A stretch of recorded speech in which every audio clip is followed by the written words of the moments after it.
नमस्कार प्यारे बच्चों, आज हम करेंगे वर्कशीट नंबर 61 जो है क्लास 10th के स्टूडेंट्स के लिए। ये आपकी पॉलिटिकल साइंस की वर्कशीट है और तारीख है 3 दिसंबर 2020।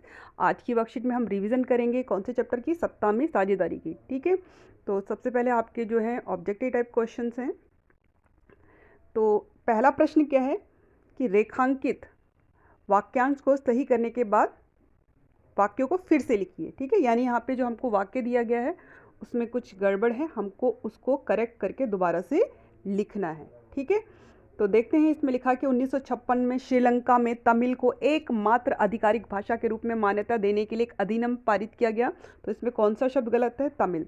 यहाँ पर आएगा सिंहली। ठीक है, तो यहाँ पे सिंहली को एकमात्र आधिकारिक भाषा के रूप में मान्यता देने के लिए एक अधिनियम पारित किया गया था। आपको इस वाक्य को दोबारा लिखना है, तमिल की जगह पे आपको क्या लिखना है? सिंहली। चलो अब चलते हैं अगले प्रश्न की ओर। श्रीलंका में तमिलों को अलग थलग महसूस हुआ।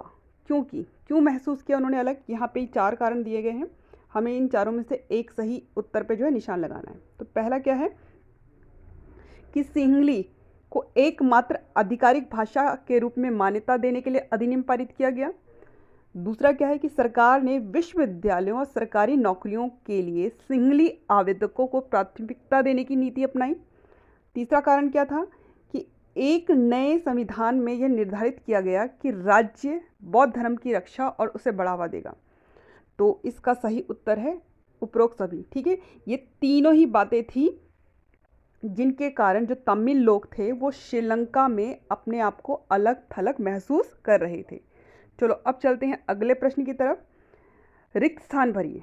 ठीक है, एक देश के भीतर विरोधी समूहों के बीच हिंसक संघर्ष जो इतना तीव्र हो जाता है कि यह एक युद्ध की तरह प्रतीत होता है, तो इसे क्या कहा जाता है? वेरी गुड, इसमें यहाँ लिखेंगे गृह युद्ध। ठीक है, तो आप यहाँ पे गृह युद्ध भर देना, ये आपका उत्तर हो गया। बता सकते हो कि कौन से देश में जो है गृह युद्ध की स्थिति उत्पन्न हो गई थी? अगर आपने चैप्टर ध्यान से पढ़ा है तो आप इजीली बता दोगे। वेरी गुड, श्रीलंका में। वहाँ क्या हुआ था? सिंहली लोग जो है तमिलों के साथ भेदभाव करते थे। ठीक है, इससे क्या हुआ? तमिल और सिंहली समुदायों के संबंध बिगड़ते चले गए, जिसने एक बड़े टकराव का रूप ले लिया। और ये जो टकराव था वो जल्द ही किस में बदल गया? गृह युद्ध में।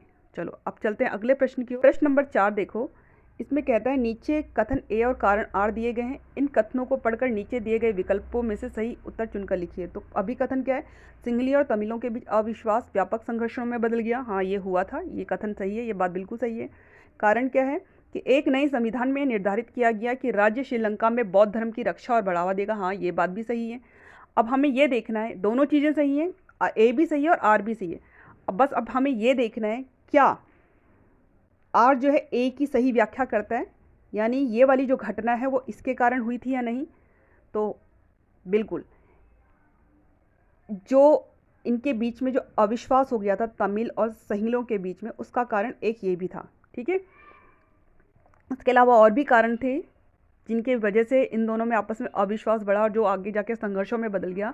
कि 1956 में उन्होंने एक ऐसा कानून बनाया था जिसमें उन्होंने तमिल को दरकिनार करके एक सिंहली को ही एकमात्र जो है राजभाषा घोषित कर दिया, यानी सिंहली को ही बढ़ावा दिया, इनकी भाषाओं को नहीं दिया, तमिलों की भाषा को। और जो विश्वविद्यालय थे और सरकारी नौकरियां थी उनमें भी सिंहलियों को ही प्राथमिकता देने की नीति अपनाई थी। तो ये सारी वजह थी इनके बीच के अविश्वास की, जो बाद में संघर्षों में बदल गए थे। तो उनमें से एक कारण ये भी था।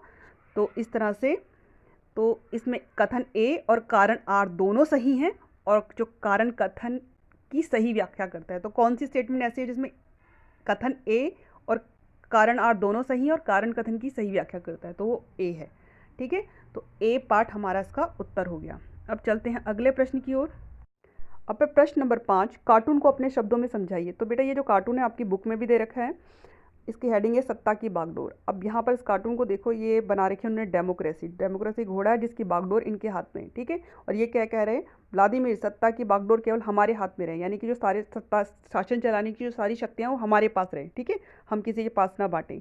तो हुआ क्या था, ये 2005 में बनाया गया था। 2005 में रूस में कुछ नए कानून बनाए थे जिसके द्वारा जो राष्ट्रपति थे उनकी शक्तियों को बढ़ा दिया गया। ठीक है, तब व्लादिमीर पुतिन थे राष्ट्रपति, और आज भी व्लादिमीर पुतिन है, और 2036 तक यही बने रहेंगे, क्योंकि इन्होंने ऐसे बहुत सारे कानूनों में बदलाव करके अपने आप को 2036 तक जो है राष्ट्रपति बना दिया है।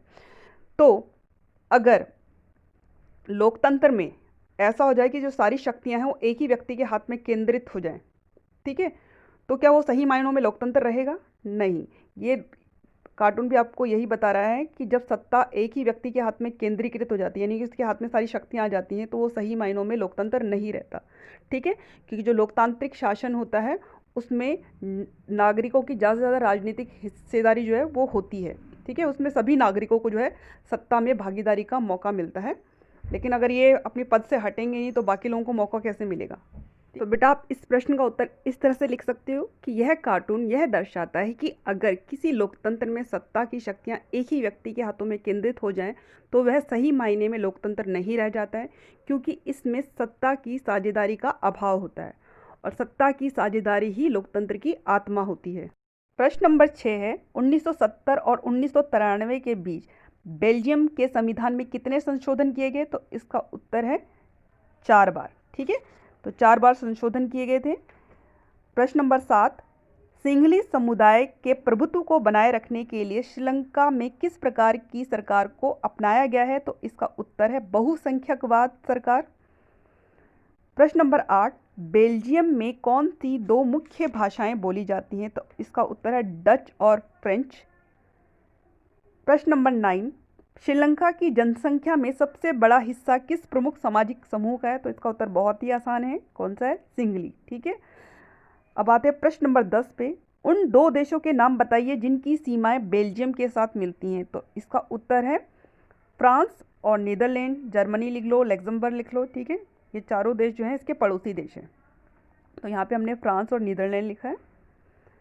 अब आपकी जो वर्कशीट है ये कंप्लीट हो गई है और आपका जो आज कोविड संदेश है वो क्या है कि अपने हाथ को नियमित रूप से साबुन एवं पानी से धोएं, इससे आप कोरोना वायरस से बच सकते हैं। चलो अब इस वर्कशीट को जो है अपनी कॉपी में करो, मन लगा के पढ़ो और अच्छे अच्छे नंबर लेके आओ। बाय बच्चों।